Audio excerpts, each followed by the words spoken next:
Good afternoon, everybody, and welcome in to Two-Man Game here on ClaimsOnline.com. I'm Matthew Roccio. That's Bob Ramsey live from Richmond, Virginia, because the Billikens have a big game tonight. The biggest, obviously, with only 2 games left in the season. We'll call the biggest game of the season, facing off against VCU. Rammer, how are you doing on this fine afternoon? I'm doing well. Back to Richmond, Virginia. We were just here last week, and back again to take on the top team in the league. And these are the challenges you look for. These are the games that the league wanted and were scheduled this way. And I mentioned games because then the Bills play the number 2 team in the league on Friday at home against Dayton, and that's intentionally how the schedule was set up. Yeah, they kind of planned for it to happen this way. So like you said, you're playing the first and second team in the conference the last 2 games of the year. And really quickly, just because you're in Richmond and we didn't get a chance to talk about it, just kind of, let's kind of look at these last 2 games in the past on the Billiken schedule and kind of go through them really quickly. Just the bad loss, giving up the lead against Richmond a week ago, then you lose by 3, and then you're able to rebound and get a pretty dominating win against Loyola Chicago when you really should have at home against a team that's struggling this year. Just overall, kind of the back and forth ping-ponging of your thoughts from a bad loss to a solid win that really should have been that way. Well, yeah, it feels like a bad loss, but when you go back over the tape, and I know you do a lot, Billikens played pretty well that night, and not one, but 2 banked in threes changed the whole course of the game. But it was a loss. But it shouldn't have been that close. That's one of those things where you want to focus on the bad moments when they happen. That's kind of like, well, it shouldn't have happened that way. It's a banked in 3, but you always have to say, what about the 15 plays that you didn't execute that led to it being a closer game than it should have? And that was my big takeaway from Richmond. I would tell you there weren't 15 plays that were badly executed. Sometimes kids miss shots. That's true. Sometimes a kid, may not set a screen exactly where he wants. Were there some bad plays? Yes. But there aren't very many teams in basketball that execute every play every time. Look, you lost on the road to a team that we all admit you're better than them and you should have won the game. Not denying that. But and does it hurt things overall? Well, I'll tell you what, you put yourself in a position that you needed games that you're not playing in to come through to help you get the double bye. And Duquesne helped out by losing on Sunday. But I'm getting ahead of myself. Yeah, it was. But I'll tell you, to support your point, the Bills emotionally were really down. And for a couple of days, Travis told me that he was worried going into the Loyola game because the team was really, really dead and emotionally bereft out of that Richmond game. And he was very concerned about it. So that really supports your point that the team itself felt like it was a bad loss. Yeah, and just my last thoughts on the Richmond game are simple, which is the reason why it was worrisome is because 2 of the biggest problems came back to bite them again. And when you're not solving the issues you have as a team across the season, that can be worrisome. The first one is something that's been the entire year, which is they can't play a full 40 minutes, or they don't play a full 40 minutes. And Richmond was obviously a very large example of that. Sometimes it's been 10 bad minutes here or 5 bad minutes here. That was probably a 5 bad minutes here game, and it cost them. And also, you let a team just absolutely just bomb threes on you. And obviously, the big 2 stand out, but overall, they took 37 and hit 17 of them. That's not, and teams have had some big 3-point games. Yeah. On the flip side, you played a very solid, I would say, full game against Loyola. You stopped them from shooting. Again, not a great team, but all you can do is beat the team in front of you. So that's my biggest thing is when they continue to have the same issues they've had, as opposed to the free throw thing, which has been a big issue at times, but it's not as worrisome because, yeah, it pops up here and there, but then it goes away for 6-7 games. The consistency factor and consistently the letting up 3-point shooting factor has been a problem throughout most of their losses. So of turnovers, but that one wasn't as big of a problem against Richmond. Not great, but not as big of a problem. And so kind of transferring into our conversation now in light of the VCU game, I think it then comes to, well, what's one of the big things we've been talking about? It's been the up and down nature of the offense. Well, now, depending on which metric you use, you're either going up against a top 25 or a top 10 defense in all of college basketball. So the question is going to be now, not necessarily can you beat them with this offense, but can what is ostensibly by the numbers a top 100, top 50 at times offense in the nation in the Billikens, can they not get shut down completely by a VCU level defense? And I think that's the big question tonight. Well, you've hit a couple of things before we get to your last point. I think there's going to be there's a chance for some similarities, and not just by zip code from last week to this.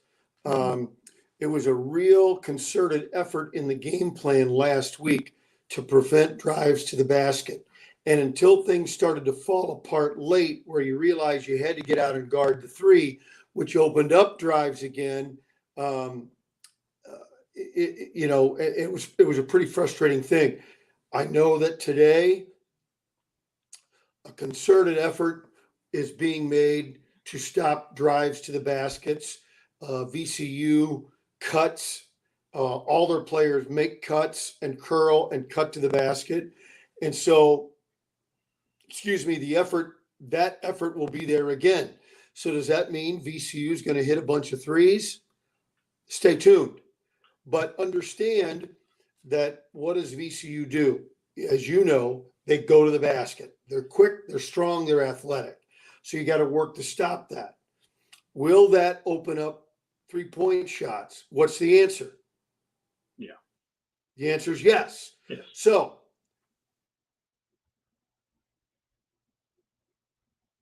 from three as a team, if they start, to use your phrase, bombing in threes, do you say, got to scrap the game plan, protect the three, but know that now they're going to get drives to the basket? What do you do as a coach?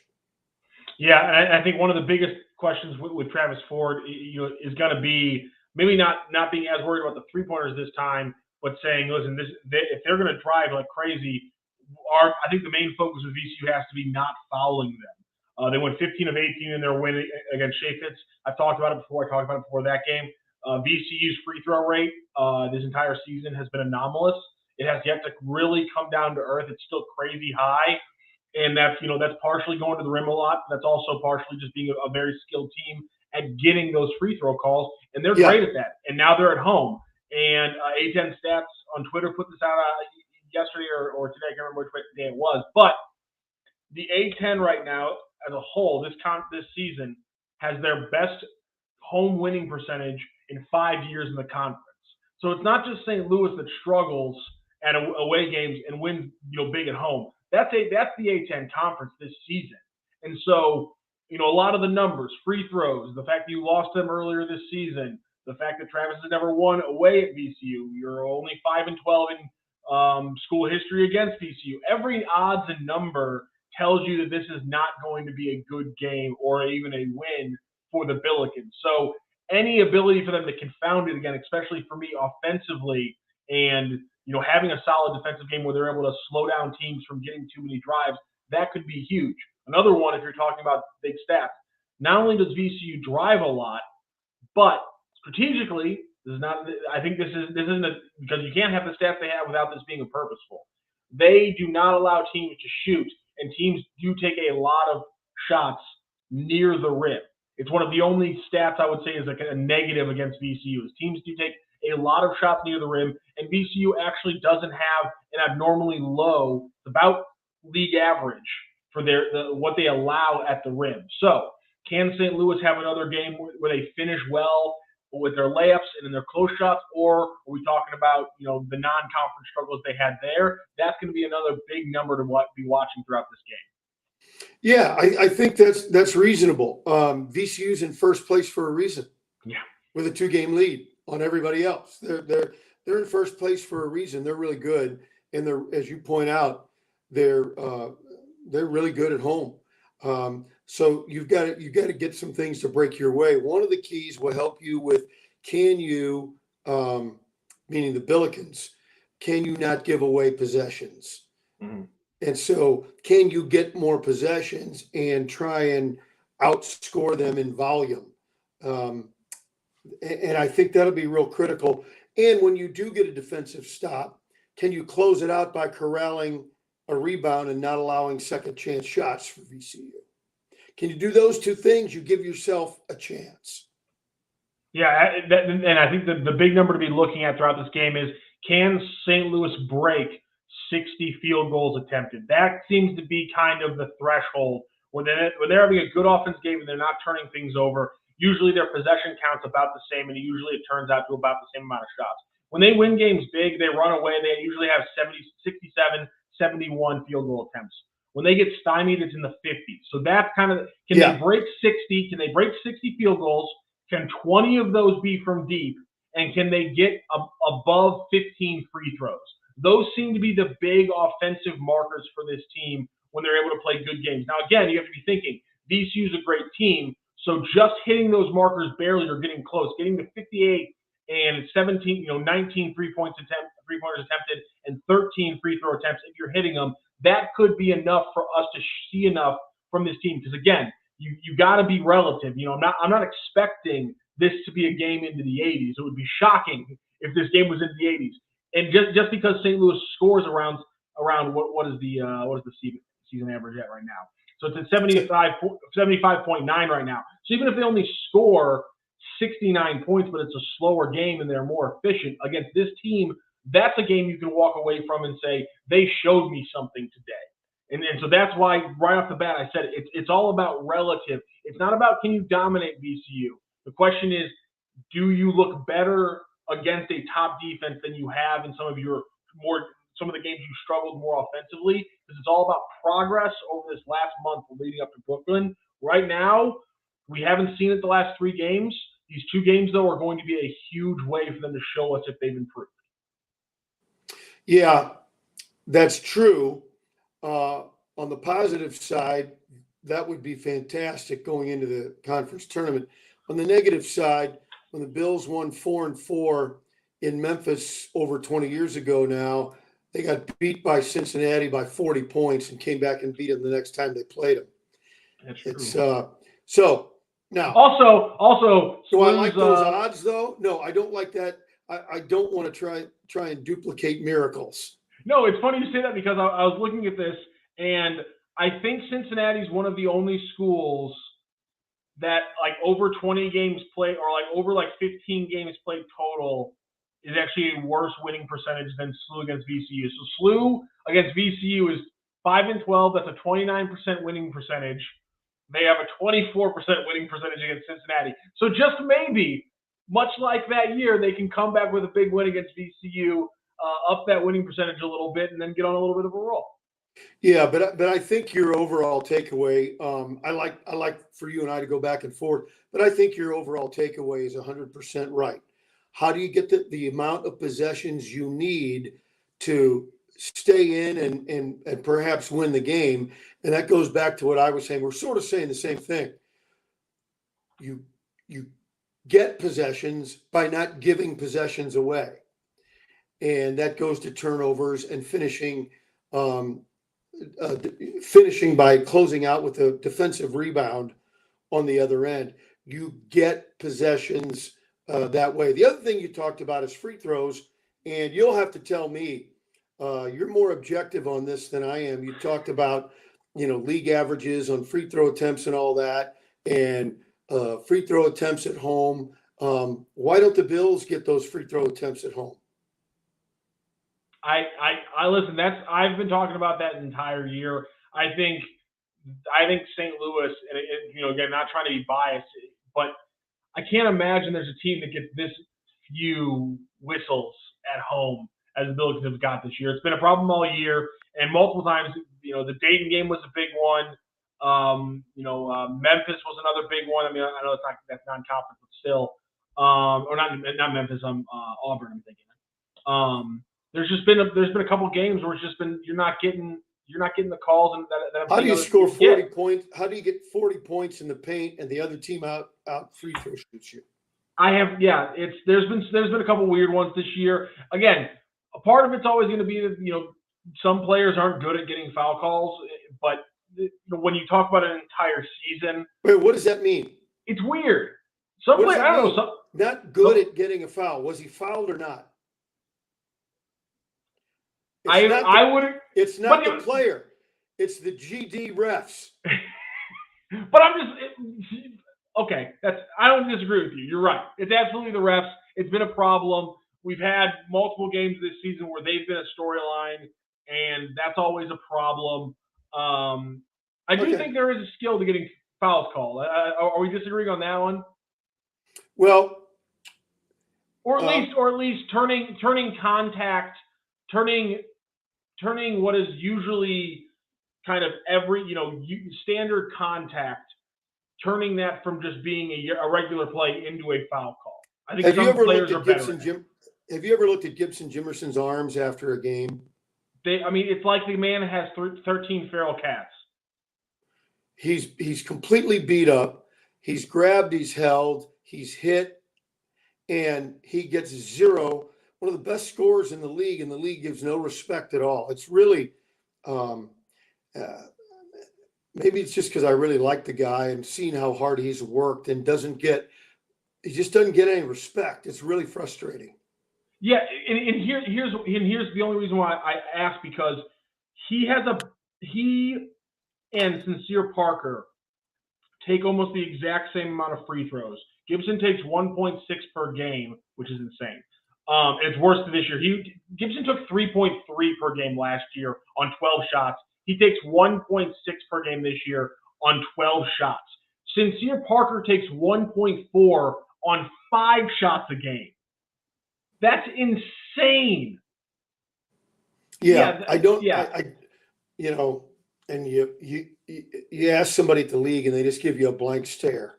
What are you talking about? I don't know. It's very frustrating. No, you're humble. Hold on, let me check something really quick.